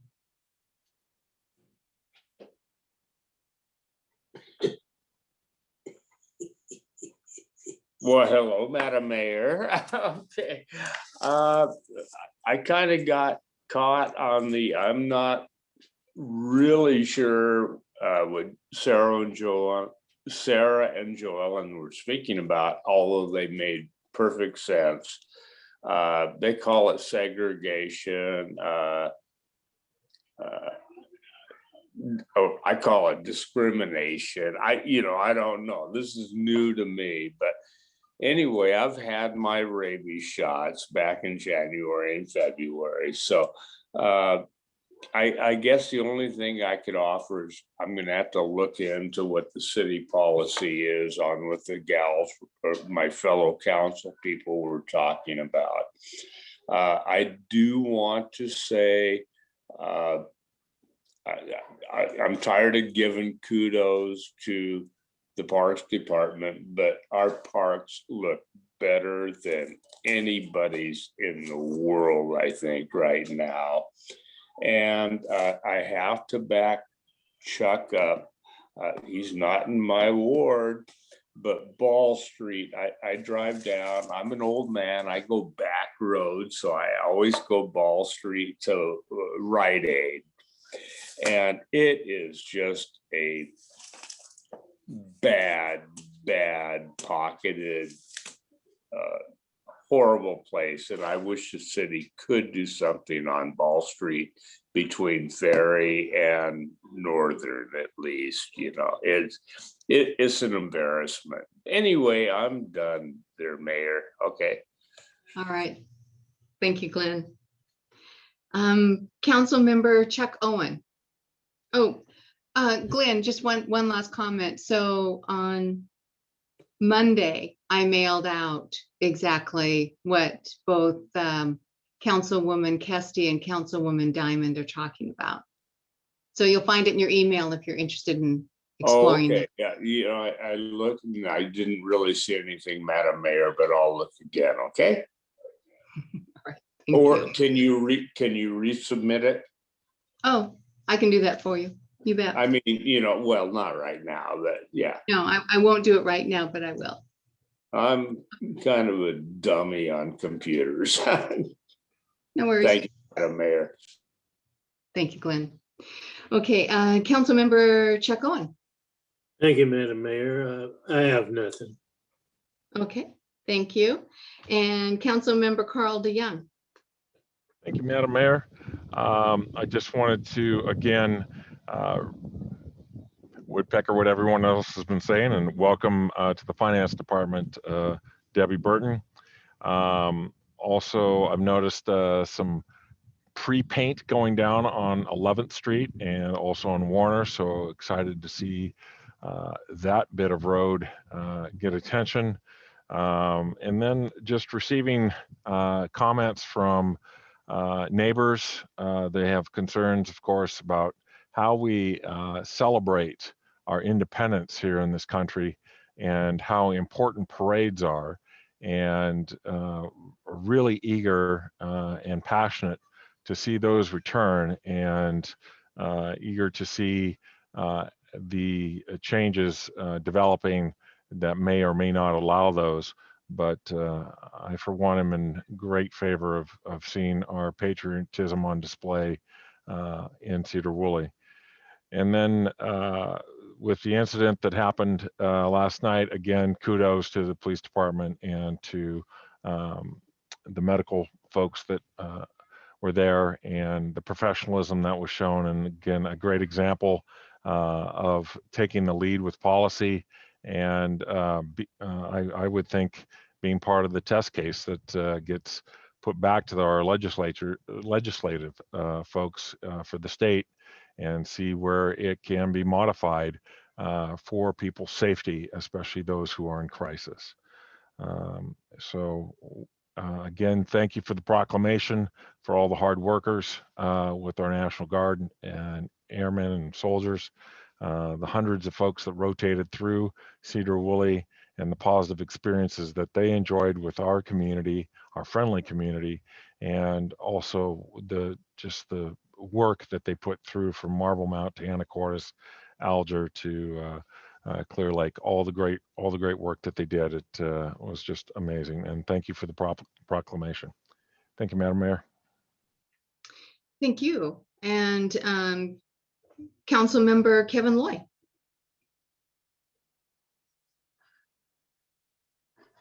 Thank you. I'm going to bring up a subject that everybody probably forgot about. The Utilities Commission was charged with looking into our recycling system, and working with Doug. He's been trying to go back for 5 years and get accurate information for us.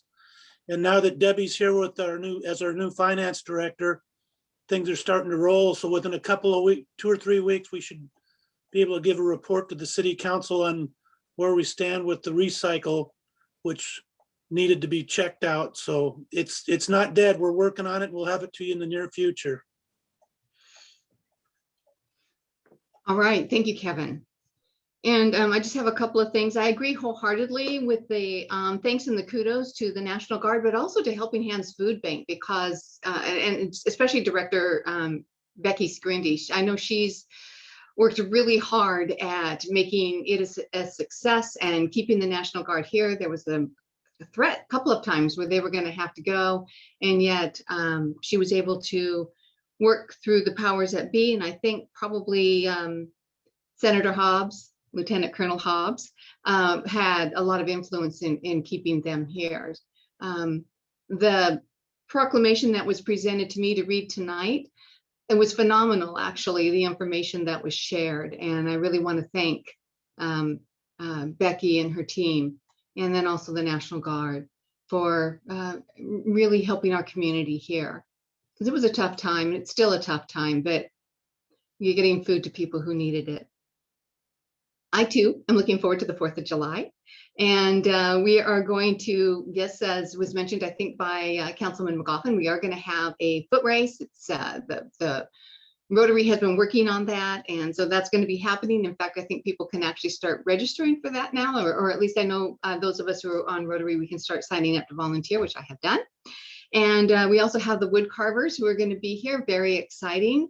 I want to thank the Lager Rodeo board for putting that together and working towards that. I know there were some really hard decisions that had to be made with really very little information, but they are pushing forward, and I am very grateful to them. They're also going to be putting on the fireworks, and so we will have that this year.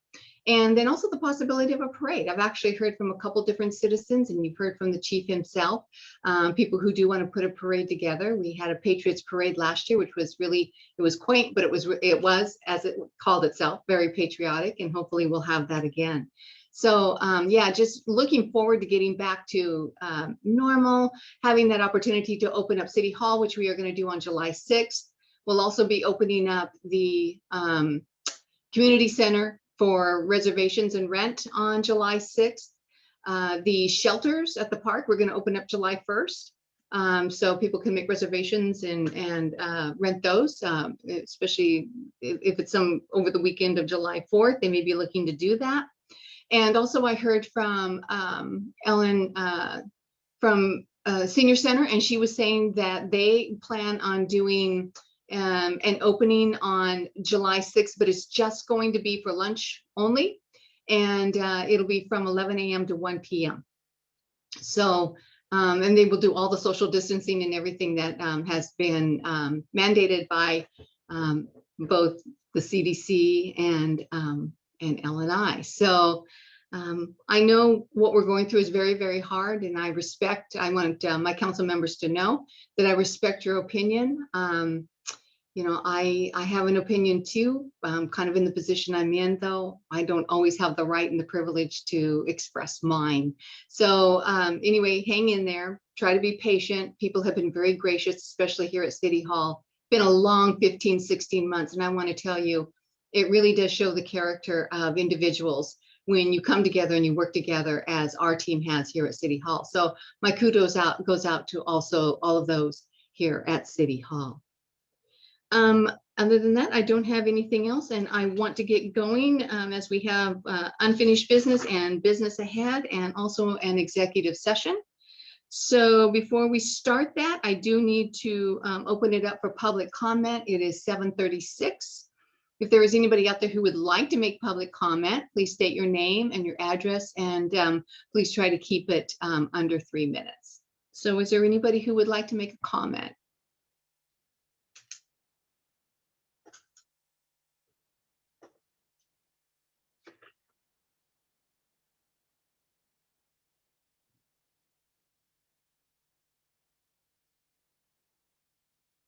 Okay, so I hope I gave enough time for anybody who may have wanted to chime in there.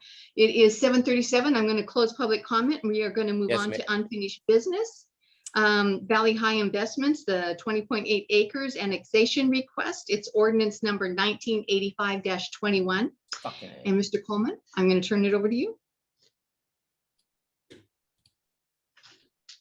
All right, thank you, Mayor. So this is an ordinance that the City Council has already passed a resolution on. So give a quick background. Back in October of 2020, the property owner of 3 parcels submitted an intent to annex. And then the City Council held a meeting and discussed whether or not they're interested in the annexation, and the council agreed to entertain the annexation request. And so the applicant submitted an annexation petition in December of 2020. The council held a public hearing on that annexation proposal in late January 27th. And at the conclusion of the hearing, the City Council approved the resolution that I already mentioned, which is Resolution 1061-21, accepting the annexation pending approval by the Skagit County Boundary Review Board. We received word last month that the BRB will not invoke its authority, and thus approved the annexation.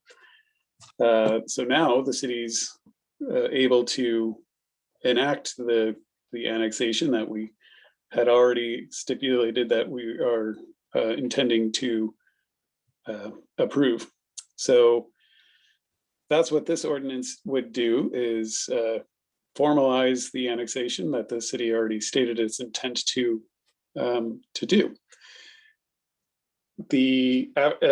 After the approval of the annexation, there's still some administrative steps, so it wouldn't become part of the city for about 30 days after the approval of the ordinance, at which time the staff will do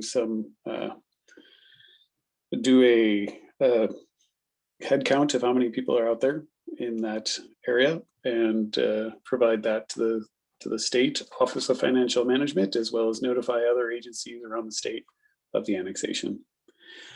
That's all I have to share with this with the council. I think we've seen this at least 3 times now already. The map of the 20.8 acres is on page 30 or page 40 of the packet. It's the 20 acres at the southwest corner of Highway 9, also known as North Township Street and Bassett Road. That's all I have to present on the topic right now, but happy to answer any questions. So John, this is more or less just a formality, correct? We've already passed the resolution, therefore the ordinance needs to take place. Yes. Okay. Are there any questions for John? Okay. I have a question. This is Councilmember Diamond. I wasn't involved in any of the prior information, being newer to the council here. I'm aware of where the property is. I'm aware of the whole purpose. The city is looking to and approving annexing this in for the purpose of development, light industrial, and what I'm assuming to be multifamily unit homes. No, so this of the 20.8 acres, 6.5 acres is mixed commercial. So I did an analysis that would be about, the size of a large mini mall kind of. Sure. So nothing big. We, based on other businesses in the city, there'd be like 13 small businesses is the max that could go in, something like that. And then the remainder of the property would be residential 5. And so that's single family residential neighborhood. And based on the amount of land in there, we estimated there'd be about 92 people, homes for about 92 people based on 2.59 persons per home. Okay. And was there discussions with the school district and the school boards and all of the families and stuff that's going to put in district there? Yes, the school district is aware of the annexation, and they haven't had any comments saying that they have any problems with it. In the past, what we've talked about with annexations is that when we include area in our urban growth area, we do all the planning in advance. So the city shows that we have the ability to accommodate the growth in that area, serving police, fire. The school district is a participant in the urban growth area expansions. And so they're well aware of the property being intended to be annexed and developed. And that is the purpose of the city, is to accommodate growth in a way that is studied and prepared for. So right. And everybody is prepared for the growth. In the long term, the 5, 10, 15-year impact of the growth? 20 or years. Yeah, 20? Everything in our urban growth area is studied to be assumed to be coming into the city and developed within 20 years. Okay.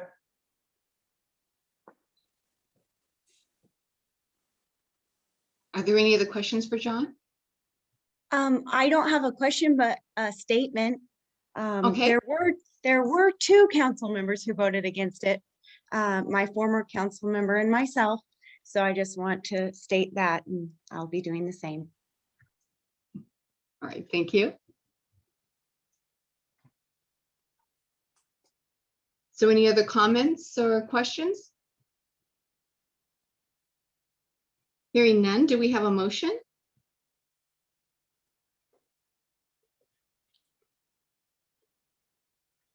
Madam Mayor, Councilor Yes. Nolan, I make a motion that we approve the annexation request. All right, thank you. Madam Mayor, Councilman Allen, I'll second it. All right, thank you. So we have a motion by Councilman Owen, seconded by Councilman Allen, to adopt ordinance 1985-21, an ordinance of the City Council of Sedro-Woolley, Washington, to annex approximately 20.8 acres of real property contiguous to the northern part of the city, known as the Valley High Annexation. All in favor, signify by saying aye. Aye. Aye. Opposed, same sign. Nay. So I only one nay, and I take it the rest of the council is in agreement. I'm sorry, my speaker was off. I was a nay. Okay, so we have 5, 4, and 2 opposed. All right, so motion carries. Thank you. And moving on to our new business, the affordable housing sales tax discussion. This is a discussion. It's about, and it's regarding ordinance number 1986-21. And Mr. Merriman, I believe you're going to lead us through this one. All right. Thank you, Mayor and City Council. Every once in a while, a good part of my job is just watching horizon and seeing what things do we have coming down the road right now that maybe we don't need to take action on, but we need to have plenty of discussion before things come up at one of these meetings just very quickly. One of these is the affordable housing sales tax discussion. This isn't on here tonight for action or anything, but it's a good thing for us to put on the agenda and talk about. And basically what's going on out there in the environment right now is there's an RCW out there. It's 82.14.530. And what it does, it allows the imposition of a sales tax for affordable housing for 0.1%. And what's been going on kind of out there in the environment right now is during COVID, some of the rules were relaxed a little bit, and county governments in Washington can go ahead and pass this tax. There have been certain time deadlines. I put those in your packet, just a brief description of how it works. So the thing that we have as a policy decision a little bit is, will this tax be coming forward from the county, or do we want to talk about it? What I'm doing is just throwing it out here for discussion. So what it would mean for us a little bit for the city is about $150,000 to $200,000 a year we would receive from this revenue stream. It would add on 0.1% to our sales tax rate. I did talk with Skagit County today because I wanted to get a feel of what their intentions are. Right now, Skagit County is just having discussions. It's out there. It's one of the things they need to take a look at and at least talk about. They've had one public meeting so far, and they're looking at possibly having more meetings just to receive public comment, but they do not have an official position on it quite yet. So one of the things for us to look at then is cities can also do the very same thing. It's a matter of control is what it comes down to. So you can have the county pass the 0.1%, and it would go to the county for countywide projects, or the city can also do it as well and pass it. And it would be for projects we want to do, or we can partner with the county. It just depends on what city council's feelings are as far as taxation and if they want to control the destiny a little bit on this sales tax. So I wanted to do is just put a little bit of the background out here and just open it up for discussion. If there's any questions I can answer, I can do that. But we're just interested in knowing what council's feelings are on this. And I'm sure if we want to talk about it some more, we'll have more discussions. So I had on the recommended action tonight is just to discuss this topic, decide what you guys would like to do. And if there's any direction or something, give us some direction on what you would like to see come forward. I did put together a draft ordinance. It's not for approval or anything there. It's just to show you what it would look like. So my goal is give you all the information you need so you guys can make a good decision. So there's the information. And if I can help and answer any questions, I'm here to do that. Doug, I have a question. Okay. Yeah. In the discussions with the county commissioners, have they considered putting this before the voters? From the discussions I had, I didn't talk with the commissioner's office, but I did talk with the housing department at Skagit. Right now, they don't have an official version if they want to do this legislatively or if they're going to go to the public. Right now, I think they're wanting to know how people feel about an additional 0.1% sales tax, and just trying to get a gauge right now on what the community's feelings are about the topic. So, and I called them today. I wanted to make sure I didn't make a statement that they had a certain position when they really didn't. So I think that was a good call to talk to them and just see. And they're staying pretty non-committal right now, but it's out there. I think just as a policy issue, at least need to look at it and talk about it. But right now, the county hasn't made a decision one way or another on if they're going to address it or what the methodology would be. Okay. My Okay. personal, go ahead, Glenn. Oh, no, well, okay. Personally, I'm sorry to butt in. I don't want to raise taxes. That's obvious. But this looks like an inevitable tax, right? If we don't tax, the county will tax or the state will tax. Is that pretty much the bottom line, Doug? Yes, it could get to that point. In my talks with somebody's going to tax them, right? The tax is already on the table. Sometimes when these things come up, it's like a foot race. Suddenly you get all the different governmental organizations to see who's going to get there first. Okay. So in some ways you're correct. Eventually it might come. So it just is a matter of. It's not eventually, inevitably.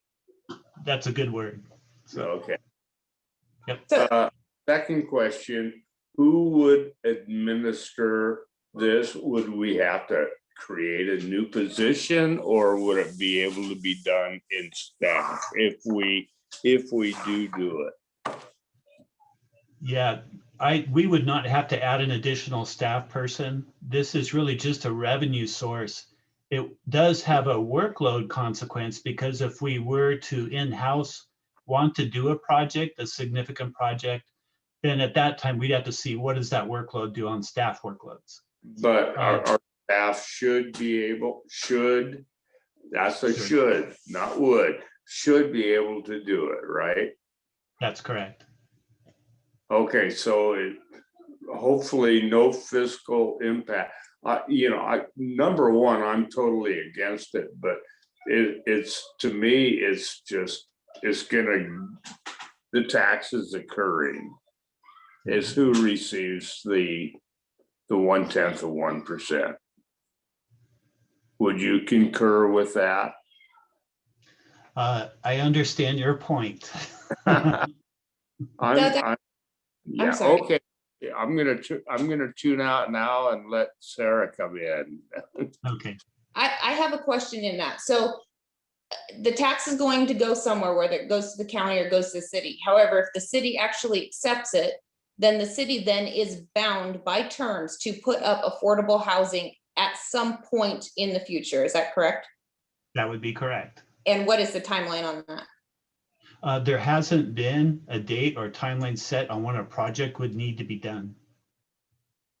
Well, I'm just looking at the long-term impact of that. I mean, it all sounds good, right? In theory, it sounds good. You're helping by providing some affordable housing, but the reality of the amount of growth and the amount that's coming through right now and not being able to maintain the infrastructure in and of itself for the residents that we currently have, I can't in my heart of hearts tax the residents that are living here, sales tax or otherwise, to pay for affordable housing, that's only going to cause more taxes. You've got more taxes coming for public safety, and you've got roads to take care of, and we've got a transportation money right now that's currently in jeopardy for future projects. And in looking at all of this, it's our residents are being taxed left and right for things, and the amount of growth that is coming is it's inevitable, right? We all know that it is absolutely inevitable. But at some point we have to look at how this is going to pay for itself in the long term. It might, you get the impact fees, you have that stuff that's going to pay for things right now and maybe a couple years down the line. But what's going to happen in 5, 10, 15, 20 years with the roads, with the school systems? Because it's my current understanding that there's no additional schools and anything else going in right now. And the chances of them passing bonds and levies, I realize that's not necessarily our problem, but as a city, it is our problem. These are our children and our community and our youth that are growing up here. And I personally believe that the residents that are currently residing here and the people that move here for a reason. And that's because we are a small town. We've got wonderful public work system. We have a great city. And if we move into this too fast, and if this is done and our hands are tied for future, and we're not fully aware that you're going to have to look at the likelihood of possibly even having a fire use fee added in the future, and all these other things that some of these bigger cities are doing to try to subsidize and pay for their services. I mean, I think we would be ridiculous to think to not look at the future implications that it also causes.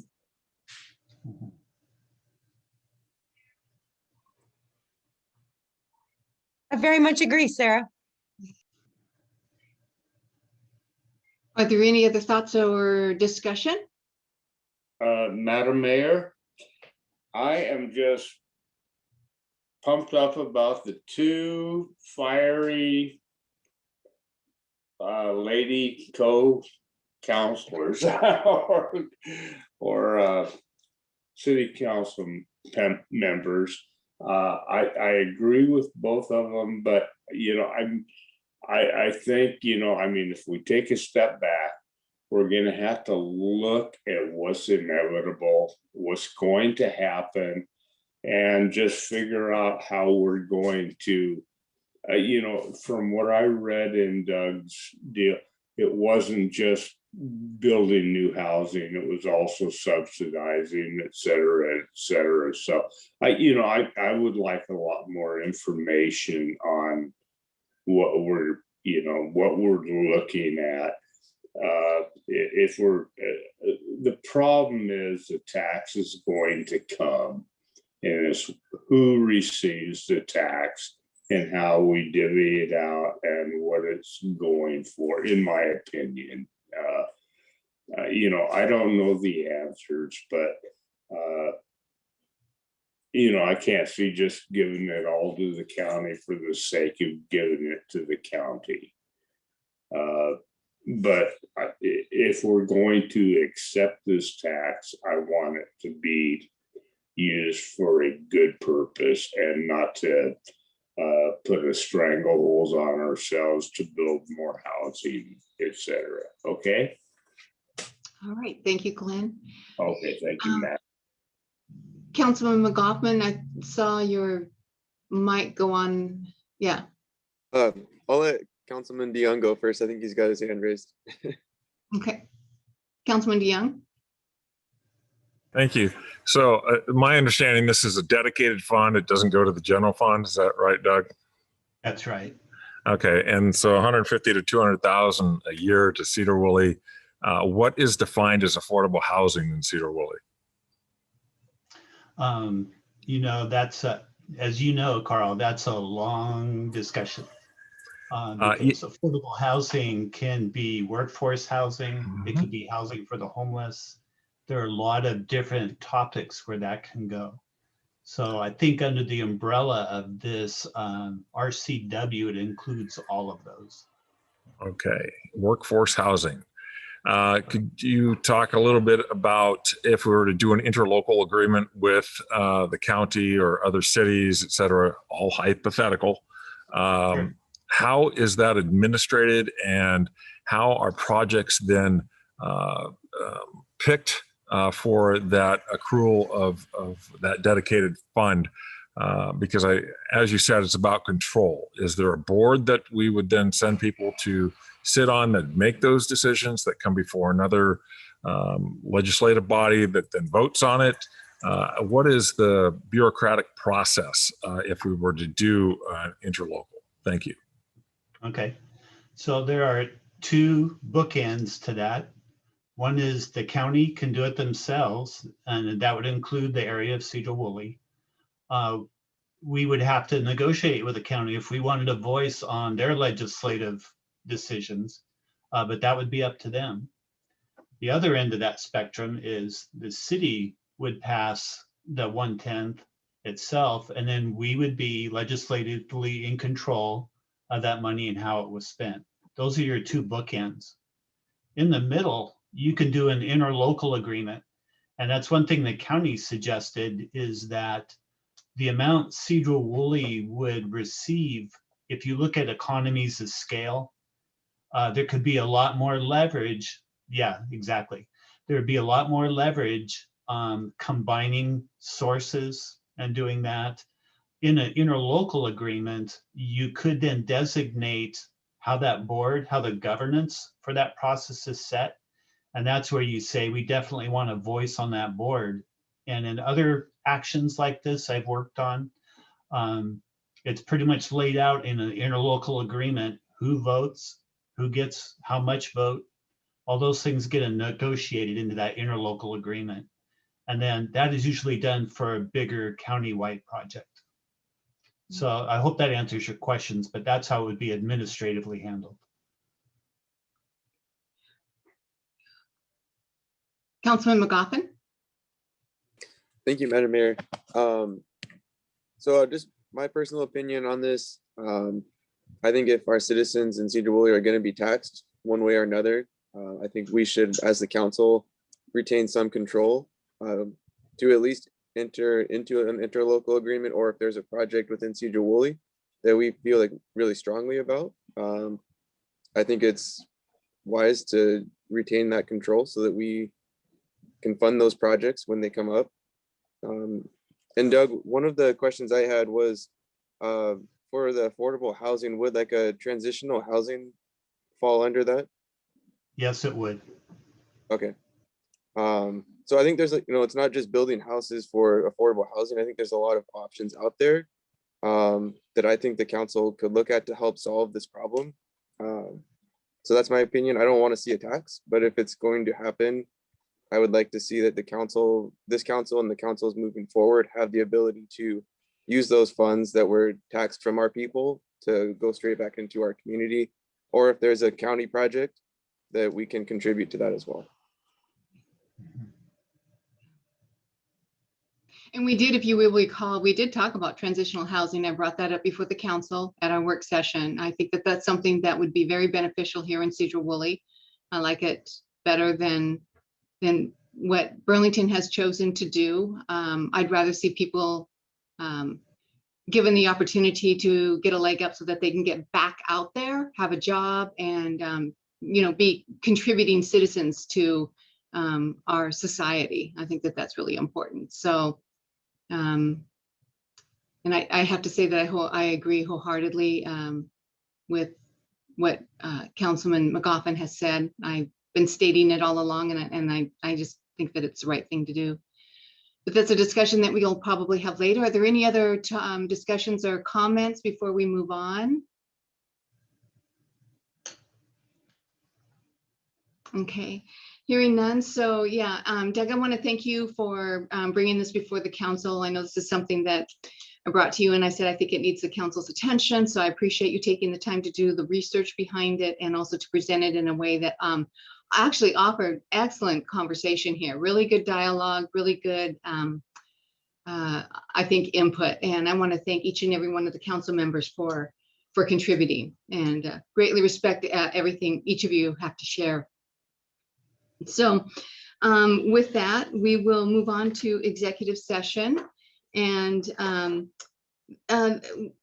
this executive session is going to be for about 15 minutes, and is to discuss potential litigation under RCW 4230-110-1I. So somewhere on our screen should be a place that says that we can move into a new room. Is that right? IT specialist. You'll be seeing it pop up here in just a second for you, Mayor. Okay.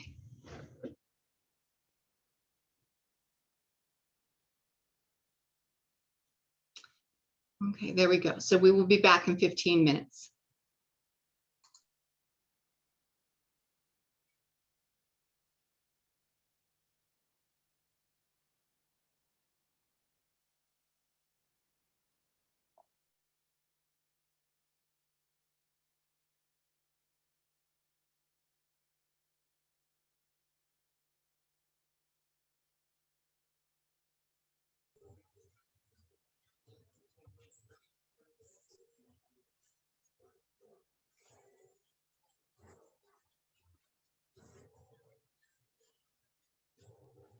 Did we miss anybody?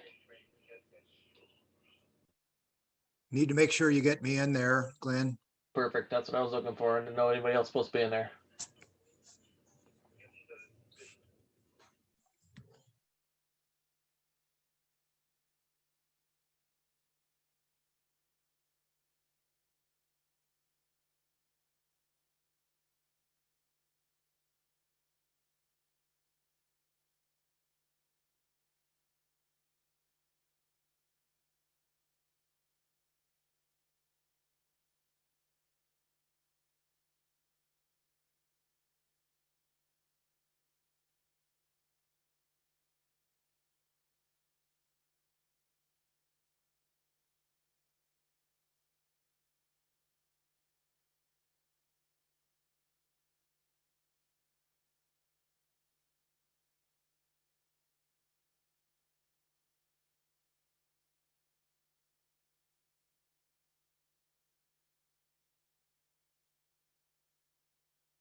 Okay, did everybody make it back? I'm looking to see.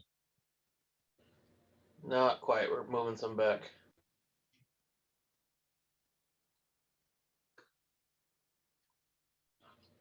That looks like it should be everybody.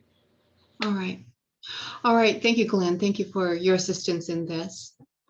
Okay, so we are back and it is 8:23 and that actually concludes our council session for the evening. So if there are no objections, council, I want to thank you for all your work and your comments tonight. I think it was very industrious and you have a good night and we are adjourned. Bye, everybody.